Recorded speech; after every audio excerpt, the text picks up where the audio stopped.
Hi, hello there. Good morning and welcome to Unprecedented TV, where we have free speech and it's streamed out online. And welcome especially to my first show on Heart and Soul. I gave it that name because I just think that's what we need in life to get through and to have empathy and spirituality. I'm a great fan of letting feeding our souls and through our heart. And I think this sometimes is what's missing in life today, that we're very much a secular society and we think about ourselves too much and we don't reach out enough and we don't consider how other people feel enough and what they're bringing into our lives or what we could do for their lives. And I think we suffer a little bit from itis. And all my thoughts, I used to be a music teacher and a deputy head, and my concerts, my thoughts, everything, my body seems to be programmed to wake up at 3 a.m. And it was 3 a.m. where I had this, I call it Heart and Soul. That's what we're going to do. That's what I did. That feels authentic. Because I am actually a very sensitive person. I mean, people see me on other news programs and it's when I'm fronting something really hard and difficult. I'm also CEO of a charity called Freedom from Abuse. And that is always a challenge because I'm always out there looking very stern, being really quite cross and angry because it's about child abuse or an abuser that's walked free from court or anything like this. So I've done a lot of media over the years, and when this opportunity came up, it's the first time I've actually ever been a presenter, which is a whole new ball game because you have to do these open-ended questions. So it's the first time I've done that. But I'm really energized by it because I do like a challenge, but I've also taken, I think, like the years of experience of what I've had with Freedom from Abuse and lived experiences of other things, and I've crossed over the bridge and now I'm here, and I've still got a foot in the camp with Freedom from Abuse, but I wanted to attract to the show. I'm not a political animal, so I wanted people on my show, Heart and Soul, to have situations that people don't really consider. We take it for granted, and those can be nice happy situations that no one's really thought of, or they could be deeply sad situations that no one's managed to sort of think about. And I know with my charity Freedom from Abuse, it really is the elephant in the room. I can turn on the aircon by going to a party and someone says to me, "Oh, what do you do?" And I tell them eventually, and they were at one point going to buy me a drink, and then they disappear and they don't come back again because people don't want to think that abuse might be going on in every street. Yes, it is. It might be going on in the next door neighbour's house or online. They don't want to think about it. And that's, it's like disability or anything. People turn away from anything that's perfect, I feel. And we have to have the heart and soul to be, I think, more giving. So this morning, what better way to give than to be a foster carer? And I'm proud, very proud and honoured to welcome to my show, my first show on Heart and Soul, the very lovely Mrs Jan Garsden, who had fostered with her husband. Even though they had 2 children of their own, they fostered 30 children. That's right, 30 children over the years. So, Jan, thank you so much for giving your time this morning. And I'm really looking forward to this and encouraging other people to be foster carers, I hope. So welcome to my show. Welcome to my show. So let's crack on. Thank you. Good morning, Marilyn. Nice to see you. Good morning. Did I say she's gorgeous? Thank you for coming on, Jan. Thank you so much. And I'm thrilled to have you on because I would love the public to get to know, the real you. But I just want to know also, because I am the most incurable romantic. How on earth did you meet Peter? Well, that's a long time ago. It's over 30 years. Yeah, I know. It's amazing we've lasted this long. I had an interior design business and he commissioned me to sort his house out, really. So I was back and forth quite a lot, doing all of that, curtains, wallpapers and that kind of thing. So we just sort of became friends, really, got to know each other that way through business. Oh, yeah. Best way, absolutely wonderful. Yeah. Yeah, and you've been over 30 years. Goodness me. Well, that's really, I mean, today's world, that's really something, isn't it? And I think a lot of married couples will say, I don't know how I've lasted this long. I used to have a friend of mine who was actually a priest, and he said to me, it's totally unnatural, you know, getting married, because years ago, people didn't live past the age of 45, so you never had a silver wedding. You didn't need to get divorced. Which he probably had a point. So rumour has it, your husband sent me a very sneaky photograph of you when you actually won a beauty pageant. Oh dear. I'm hoping we've got the slide here to show how stunning you were. The beauty pageant, that's the wrong, there we go. Where was that? Where was that? In Macclesfield? Or no, that was Butlins. They used to run a competition. They weren't pageants in those days. They were just beauty contests. That's all become quite American to call them pageants now. But it's a different animal, really. That was, the Butlins used to run these competitions at holiday camps for the heat. And then you went to a semi-final, and that was the final where I won. And I won a car, a brand new car. You won a car? Yeah. I thought, oh God. That was a good day. I thought, don't say she won a red coat. No, I won a car and £1,000, and it was such an easy way to make money, to be honest. Wow, yeah, but if you look like you, then you know, you're going to knock out of the park, aren't you? That was 15 years ago. Wow, that's amazing. Well done on that. And you've still got your lovely good look. So anyway, on to the thrills and spills of fostering. When did you decide that this was going to be the thing for you to do? I'd always wanted to do something more useful than I was doing. I'd done interior design for 20 odd years and ran a firm and employed people. And I had a skiing accident where I hurt my back quite badly. Ended up in a wheelchair for a year. I couldn't walk. I'd crushed the sciatic nerve. Crushed a disc which had exploded and trapped the sciatic nerve. So I lost the use of a leg. And was in a wheelchair, and I had to give up doing what I was doing, which I really enjoyed, but that was an end to it, really. So Peter was always doing something really useful, and I was envious because he was helping people. You know, his child abuse work meant that he was at the sharp end of putting the world to rights, really. And I was kind of in awe of him doing that when I was just sewing frills on curtains. You know, not the same sort of thing. So when this happened, I thought, well, there is always a silver lining. You've got to look for an opportunity. And that was the time I thought, well, this really is something I could do. Once I'm out of this wheelchair and I've had the operation, that's something I could do, because I couldn't lift anything. I couldn't carry on driving a lot, or, you know, doing a lot of the things I was doing. I couldn't go back to work. So I thought, well, fostering would be ideal, because you're just being your mother and your housewife, which I was doing anyway. So I could add that on, and I'd be helping people, and I would feel useful. So it's amazing. I really think it's amazing. So when you did this, you've just convinced me never to go skiing, by the way. I'm risk averse. I won't even do skating. I can't even ride a bike. I've got no sense of balance. So I'd quite like to do the après ski, you know. Oh yeah. Well, you're more likely to fall over doing that. I could sit there drinking schnapps all day. That would be great. Yeah, and then you fall over on concrete. You're better off falling on snow. I'm terribly. I am the world's clumsiest person. Okay. But when you did this, did you already have children? Oh yeah. We'd got. I think the youngest was probably 11 or 12. And the older one, Lex, was 10 years older. So she was 21, 22. Yeah, she'd already left. She was away at uni.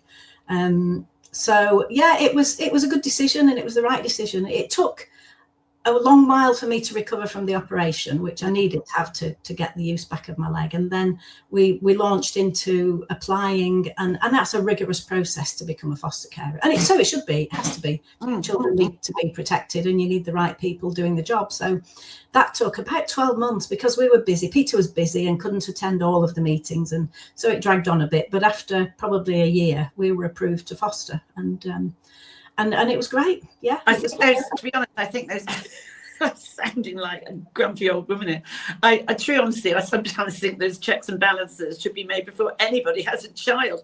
Because the work that Peter does, and that's how I met Peter, through the work I do with freedom from abuse. I'm appalled at I'm appalled at how some parents are. I had a terrible situation in I was in Greg's, best sausage rolls, I was in Greg's the other day, and there was the woman's language that she was meeting over this 3-year-old. I don't know how I stood there. And in the end, he wouldn't, you know how they do that face in the floor stuff, face in the floor. And she literally dragged him out with his face on the floor, dragged him out, effing and blinding, pushed the buggy over him. I thought, do you know, is anybody going to get social services? And if you do that in public, what is it like behind the scenes? You know, absolutely dreadful. But so did they, I mean, did you do short or long-term fostering? Did you? We did everything. We did emergency, respite, long, short. We had kids from 2, because I couldn't do babies. I couldn't lift a pan. In and out of the car, that kind of thing. Up to 16. So we did a bit of everything, really. We never wanted to turn a child away, and we didn't. No, absolutely.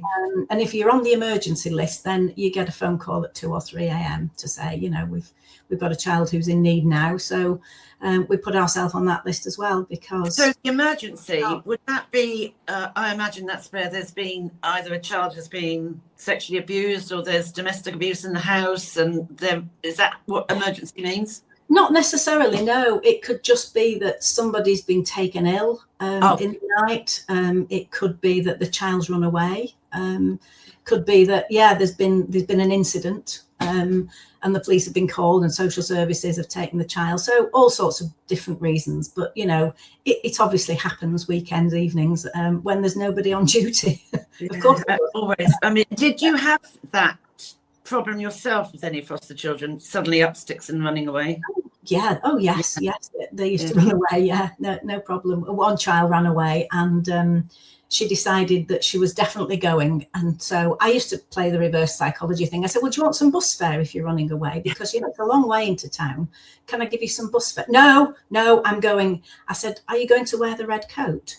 She went, yes. I said, just because there's a bull in the field, if you're going over the fields, there is a bull, so I wouldn't wear the red coat. Anyway, she stayed. She didn't go in the end, because I think that's where a lot of parents go wrong. They are forever saying no, or shouting at their children, or, you know, I so believe in reverse psychology. And my daughter, when she was 14, she was honestly on a good day, she was worse than my 3 boys on a bad day, right?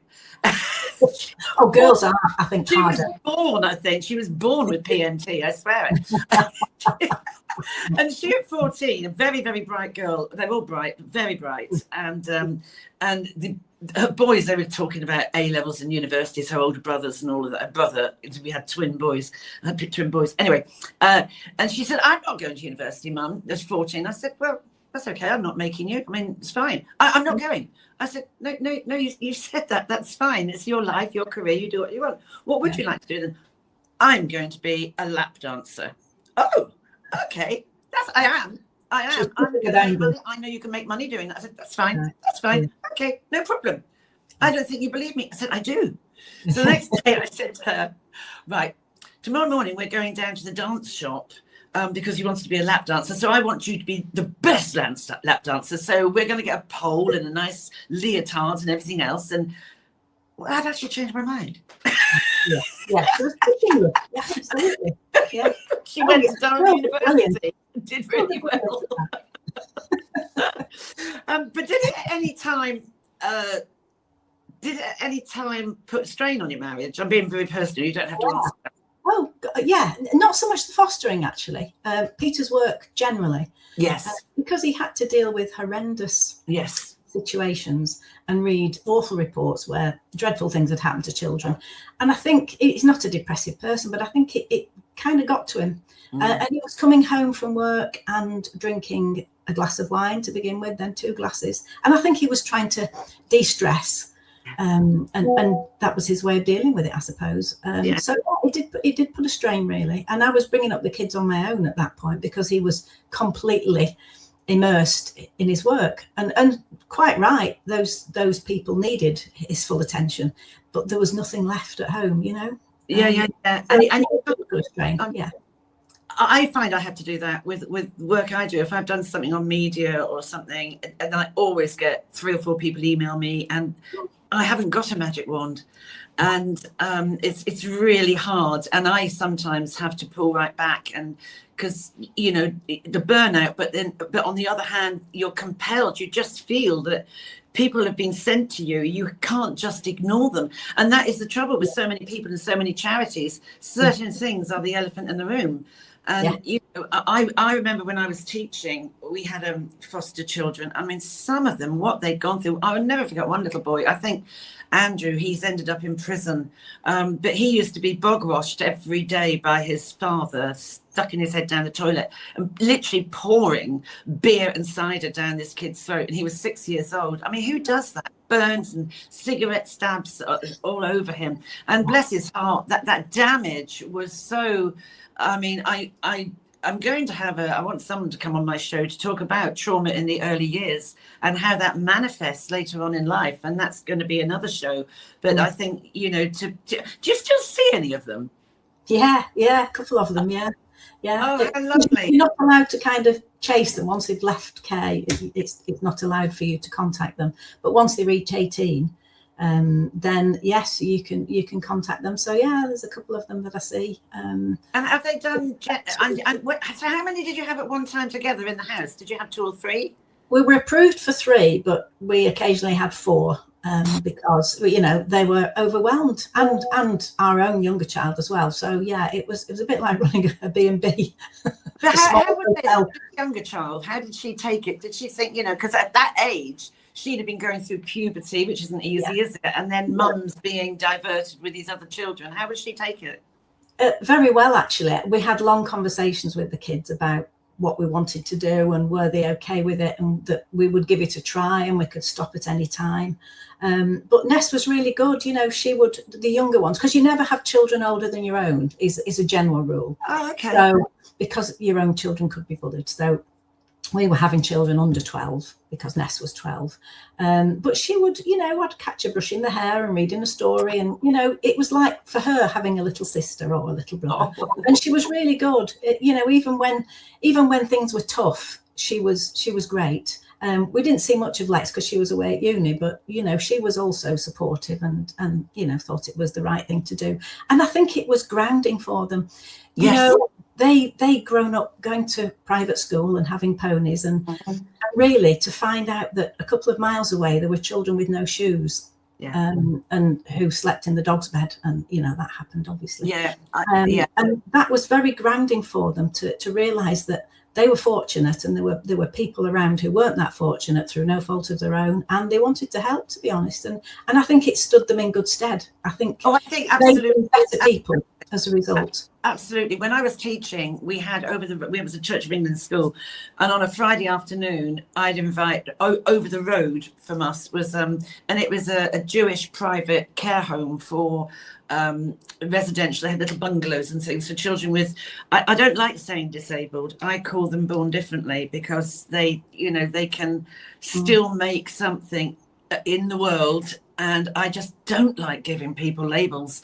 And they would come over, sometimes in their wheelchairs, sometimes whatever, and we'd do sport with them. And these children, because although it was, you know, it was a state Church of England school, it was very small, and people would use it like a pre-prep or a prep before they then went to boarding school, you see, because they were small classes.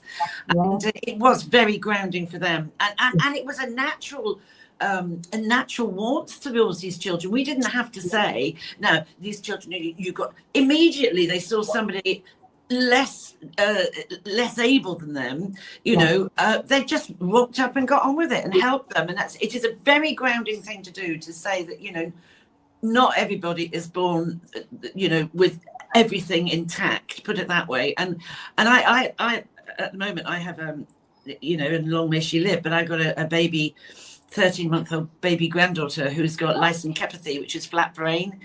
She's on Yeah, she's off to Great Ormond Street today, and you know the other little ones, they're all mine, are like little grandchildren. But again, they just, you know, she's trying to sit up and all that, but they form a queue to try and help her do stuff, and it's really lovely. And I think they're great lessons in life, and for adults to see it as well. Definitely. You know, these children can be loving. They've got something to give. Yeah. So with all these children, I'm just trying to figure it out now.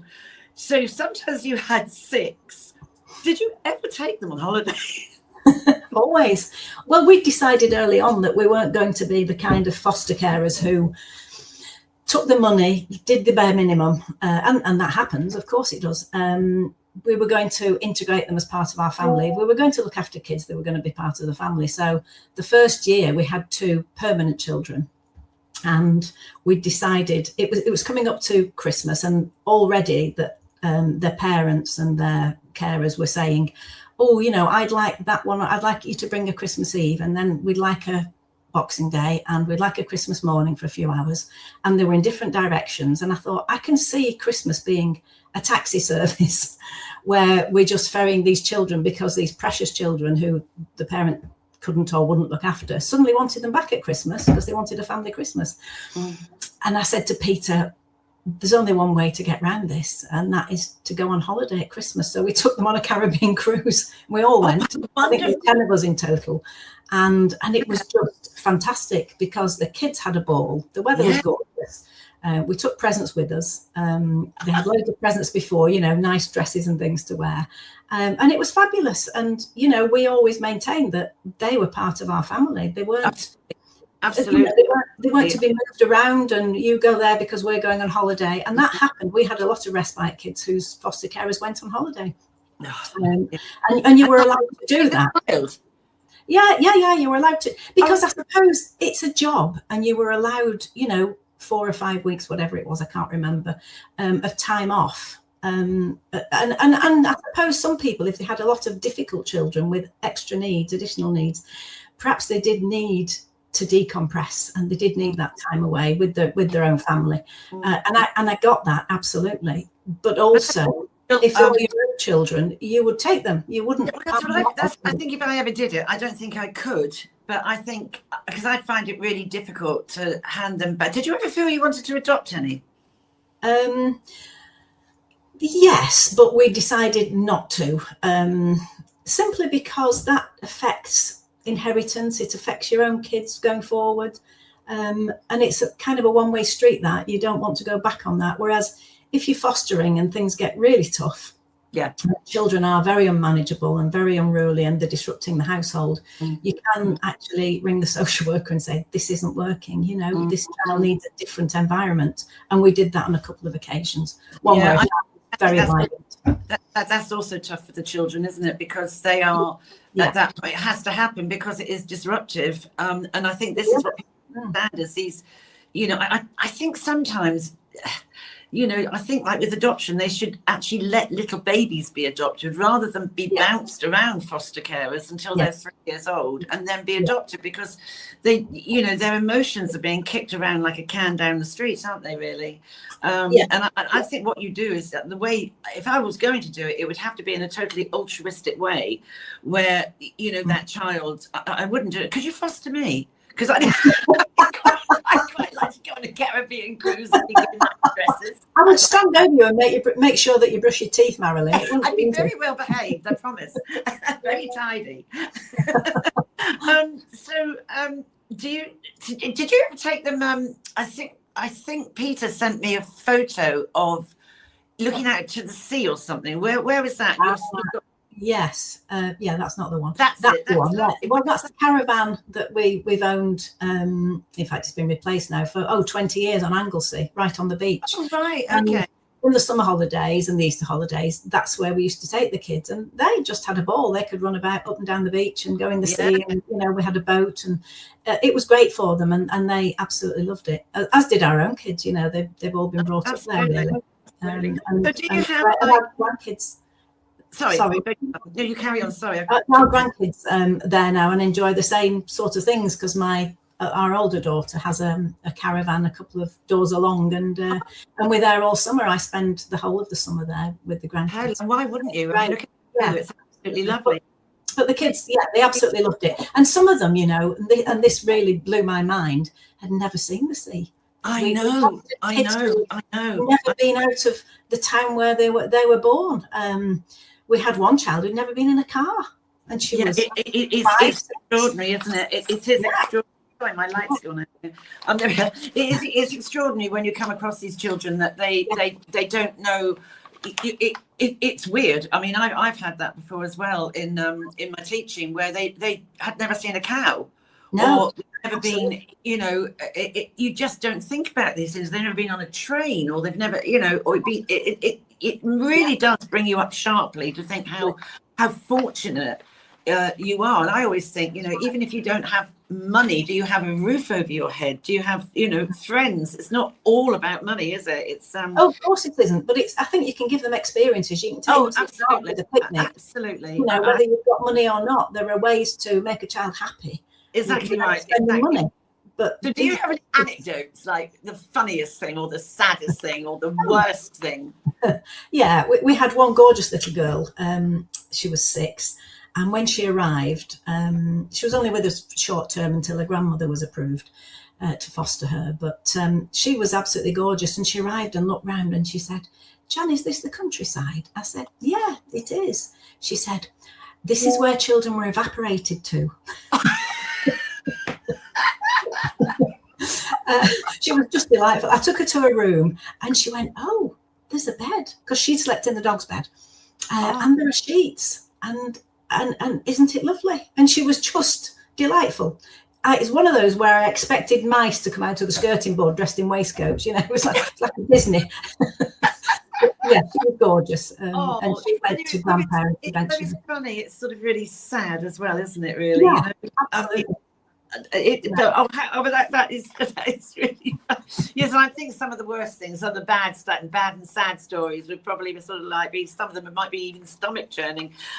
So how do you find now then, because I'm sure you've still got your ear to the ground about children in care and fostering and all of that, I feel it's getting worse. I feel there's more children in care, going into care, and of course we've got more people in the country as well. And then you've got additional things with language difficulties. And did you ever were they all English, or did you have anyone that had language difficulties? No, and that's something we hadn't thought about until it happened. They rang us one day, and luckily we had no other children. Would you have this asylum seeker from Afghanistan? We think he's 14. So I went, yeah, well, how hard can it be? Turned out to be quite hard, actually. Brave, I would say. He didn't speak any English at all. And obviously, we didn't speak whatever his language was, Pashto, I think, or something like that. So I didn't know what he ate. I didn't know what his religion was. I didn't know anything about this boy. So I took him to Sainsbury's. I thought, well, I don't know what to feed him. So we were up and down the aisles in Sainsbury's, and I was making a noise like a chicken and pointing at things, pretending to lay an egg, you know. The lip looks lovely as Cheshire. We're not impressed, but that's the kind of thing you've got to do. But we kind of got around it with humour and pointing, a lot of pointing. I think that is absolute. Or any situation you're in, I have such a black humour. Any situation you're in, I think humour gets you through. You have to make light of it, don't you? Because when I've been doing my courses, and I do a thing on trauma, like Be the Child and how awful stuff is, and I will still be able to find something funny or a one-liner. And some people, somebody said to me once, "Oh, you're making fun of abuse." I said, "I'm not making fun of abuse. I do this every single day of my life." I would be absolutely, I'd be in a sectioned if I didn't find things funny. And I think you have to have humour. I think it's so important. It gets you through, doesn't it? It really does get you through. But going back to the as I feel that, because they don't actually, I think it's changed, don't they now stop at 16 now? Because I know a lot of children, when they go to residential care homes, they are on their own at 16. They're off on their toes. That might be the case with care homes. I think in fostering is 18. Oh, right, okay. With an option as a care leaver to stay until you're 21. Oh, right. Especially in higher education, because those kids who do go to uni, and there aren't that many, need a place to come back to, obviously, in the holidays. Yes, of course. Yes, so of course. There is a sort of care leaver option. But I mean, the rules do change, and it's a few years since we stopped. I know with the I mean, it's shocking that they get thrown out at 16 and they're on their own. I just think it's absolutely dreadful. And especially if they've got additional needs. You know, we had a child with ADHD, and the specialist had said to us, knock a third off her age. So actually, when she was 15, she was behaved like a 10-year-old, and that's how we had to treat her. Yes, yeah. Actually, that's quite good advice. Actually, I might use that for any time somebody actually sort of says something like that. Yeah, I can see what you're saying there. That's absolutely. So, what do you think then? How much do you think, given that we've got more children in the country, so it would naturally, by that number, sort of increase? Have you seen an increase? Well, yes, I keep an eye on the figures. I know when we were fostering about 8 years ago. Actually, Dan, I think we had a chart. Yeah, there is a chart somewhere. There's a chart, I think, that we can pop in here. There we go. Look, I think at the moment in the UK there are 106 or 7,000 children in the care system. Good grief. So, I mean, at the bottom line, that's a sort of a flat line there, isn't it? It's almost just chugged along. And then the top one is spiralling. Yeah. I don't know whether that's because we are more aware or whether it's because there are more children in need. It's hard to say, isn't it? Or whether that's just the population growth. I don't know why that is. But no, there are more kids in care, definitely. And the shortage of foster care, of course. We're short by about 6,000 to 8,000 places we need immediately. Yeah. That's just a break even. That's just a standstill. Yeah. And there aren't those places. People aren't coming forward. So please do. Oh, that was going to be my next question. Is what would you say to anyone? That's why I wanted to do this show, because I know there's a shortage of foster carers. So I'm now going to be listening to this show, and I've been thinking about fostering. What would you say to me? I would say at least get yourself on the road, order the pack from the local authority, and go to the first meeting, and then have a think about it, because it's a long, robust, rigorous process. And at any time you can stop. You go to a couple of meetings and they start to tell you things about fostering. And some people at that stage think, oh, no, well, I can't. No, I didn't realise that happened. I can't do that. And they pull out. Other people, obviously keep going, and people filter out and fall by the wayside. And there are a lot less people at the end of that course, at the end of the 12 months. But you need to give it a go. You need to find out about it, because people have preconceived ideas like, oh, well, I rent my house, so I won't be able to do it. Well, of course you will. You live in a house. You've got a spare room. Of course you'll be able to do it. Or I haven't any qualifications, or I've never had children of my own, or I've got a disability, or I have benefits. There are all sorts of reasons that you can think of that you might not be able to do it, but please inquire about it, because you'd be amazed. Unless you've got a criminal record for something to do with children, then you're probably okay to do it. And we need people to come forward. If you've got a spare room, please. I totally agree with you, Jan. And you actually see adverts now on roundabouts, don't you? Yes. Hertfordshire District Council, whatever, looking for foster carers, But what I've found, because I've sat in on a couple of, and I actually trained some foster carers earlier this year, and it was very interesting. It was on about online stuff and the children with the phones and the horror of the iPhone, that the parents and the dads have bought it, and when you actually confiscate it, the parents kick off and all of that. See, I think my biggest problem would be the parents. You don't need to interact with them. Generally, you don't need to interact. They are the children are brought to you. What I think part of the problem is as well is, I might be wrong, that if you throttle back from this and you look at all the Sure Start centres we used to have, all the children's centres we used to have, and then was it the Tory government? I think they're all as bad as each other. Just literally wiped out so many of those Sure Start centres, and those were, given that a lot of parents, young parents, they don't live with auntie, granny, sister around the corner. They are way away from any support network. And these Sure Start centres were their support. And I know they did parenting courses, and I know they did parenting courses for fathers. And I think, the baby doesn't come with a guidebook, does it? I mean, and every child is different. We are all unique. And I wonder if that's what's caused some of it, because people are, you know, shut up in high-rise flats, and there's no, you know, there's no support there. I think it's criminal that they shut those places down. Oh, absolutely, because it's only when children are at school or at nursery, or, you know, they're interacting in various places, that professionals can keep an eye on it. Is there a bruise? Has that child come to school with dirty clothes and a couple more bruises? That kind of thing. You know, there are people keeping an eye. And of course, when there was lockdown, that wasn't happening. Children weren't being kept an eye on at all, and things weren't reported. And I think there was a spike then, certainly, because things went on that nobody could do anything about because they didn't know about it. And I remember thinking that the first day lockdown started, and I thought, oh my word, watch the domestic abuse, watch the child abuse go up. I mean, I can remember thinking, because I live in the middle of the countryside here like you do, so it's really nice. The weather was gorgeous during lockdown. There was a glass of white wine, no planes, beautiful, very nice. It was all very lovely, you know. And I thought, heavens, because it was a hot summer that year, wasn't it? How must it be to be in a one-bedroom flat, 20 stories high, with either a rotten partner or no partner, sweltering heat with 3 kids, and, you know, you can't get out because all little ones want to run around, don't they? And I can remember thinking, you know what? Be thankful where you are, because I think it must be just so awful, just absolutely awful. But I do think, you know, the Sure Start centres, I think, caused the lack of them, I think, caused an awful lot of issues, and they were just amazing places, and I hope they come back in again, really. So, you know, who would you say, have you got someone that really you thought that one was the best success, you know, exactly, like turned out a cardiologist, surgeon or something? No, there's a couple that have turned out really, really well, and you know, you have to be very proud of them, because against all the odds and all adversity, they've turned out to be brilliant citizens. And that's kind of what you want. If they end up happy and fulfilled and in a job and they've got their own kids and that kind of thing, well, you think, yeah, that's great. That's a good outcome. It doesn't happen to all of them, of course. Some of them are all able to function. But you're giving them society.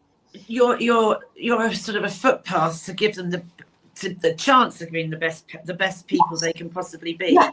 And I think also comes into this is, and I'm always banging on about this, those children that did what they did, those 2 you highlight, I suspect, and I'm a big fan of this, resilience is so important. Yeah, definitely. And you can teach that to a point. That, you know, I think parents need to be really making their children tougher, instead of being like helicopter parents where you can't fail, you can't do this, you can't fall over. That's how you build resilience, is how you roll with the punches, isn't it? Yes, definitely. And you're right, if the kids aren't parented at all, very often, they're left to run feral. Absolutely. And they don't know what the boundaries are. And kids like boundaries. They need to know what they need. Boundaries. They do need boundaries. That they absolutely do. And I've, you know, some of the children I have seen in schools, I mean, they're pretty feral, but then I've seen an awful lot of woke head teachers who don't want to draw a line in the sand and say enough. Yeah, you know, have a talk about this, and I think that's a shocking thing as well. So after all this experience of 30 children, you wrote this book, which is, I mean, part of the family, which is a lovely title. It's a bit like having a puppy. They're not just for Christmas, are they? No, correct. There you are, looking all glossy and lovely. I mean, how long did it take you to write it? Oh, only about 3 or 4 months, because I had all the information at my fingertips. Because when you foster, there's so much paperwork. And, you know, you have to fill it in daily, weekly, after every visit, you know, all of that kind of thing. So I had all this paperwork at my disposal, and I wanted to preserve the memories. That's how the book started. It was for my own use, actually. It was so that when the kids later on asked me, oh, do you remember when we had that little girl who did this and said that, and we went there? I wanted to put that down on paper and preserve the memory for their sake as much as my own, so that we could remember and not forget these kids. And it sort of snowballed a little bit. And a friend of mine, Rania, said to me, you know, you should turn this into a book. People might be interested. And I went, I don't think they will. So she read a bit of it and said, oh, no, you really need to turn this into a book. So I did a chapter on each child. not all the children, about 6 or 7 of them, and a chapter on how we got started and the process to foster, and a chapter on Peter's work, and it just kind of evolved, I suppose. Because I'm going to buy the book. I could give you one for free. Buy it. You buy it on Amazon. I think it's about £8. It's a paperback, so yeah, it's just available on Amazon at the moment. And what was I going to say? Something. Who published it? The publisher was Austin Macaulay. Oh, okay. Yeah. It's funny, isn't it? Because I wrote a book with my situation, and I wrote that in 4 days. Oh my gosh! And I think because mine was such raw anger, that I thought, I've got to get this out. I think it's a really good thing to do. I think writing is cathartic.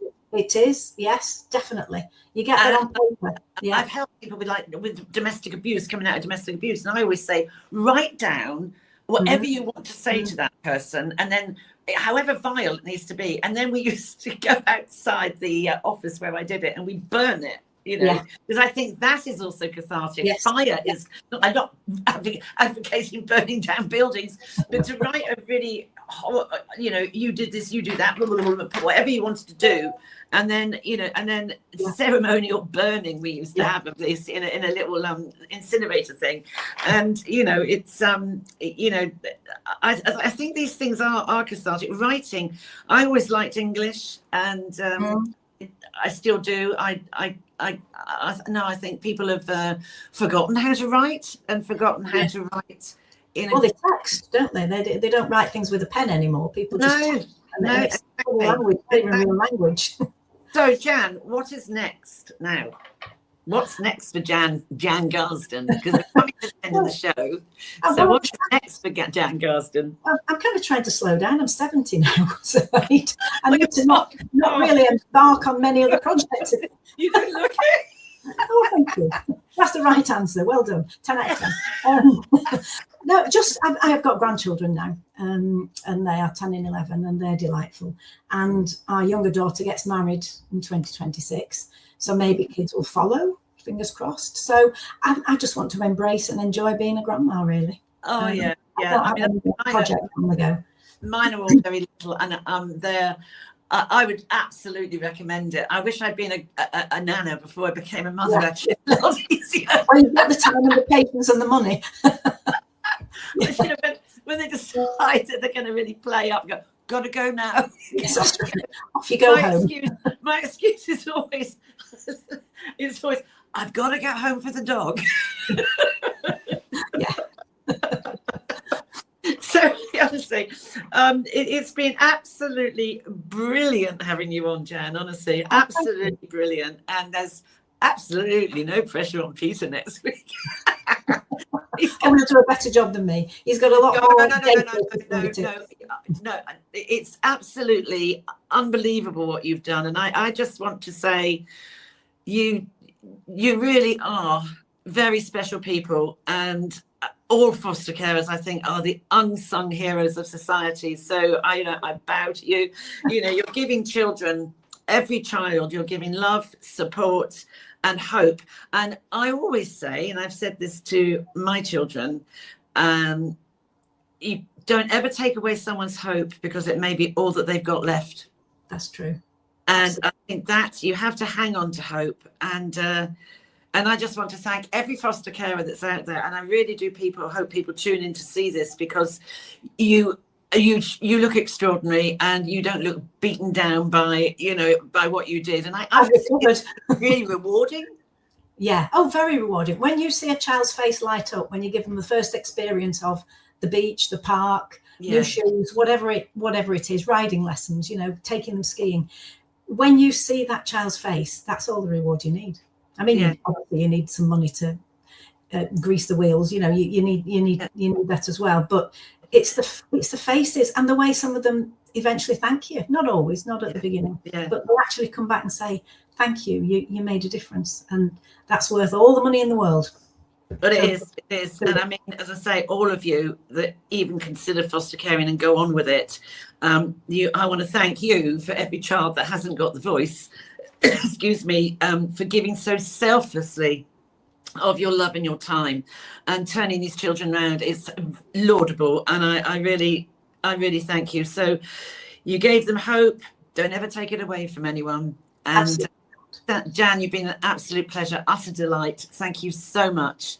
Thank you, I thank you. I thank you so much. And I really do hope people start looking around. And I've learnt an awful lot from you about foster caring, and I'm going to put a good voice out there as well. But I am going to buy the book. Please do. So much. Thank you for your time. And thank you. have a good weekend. Yes, and you too. Nice to talk to you. Thank you. Bye-bye. Bye-bye.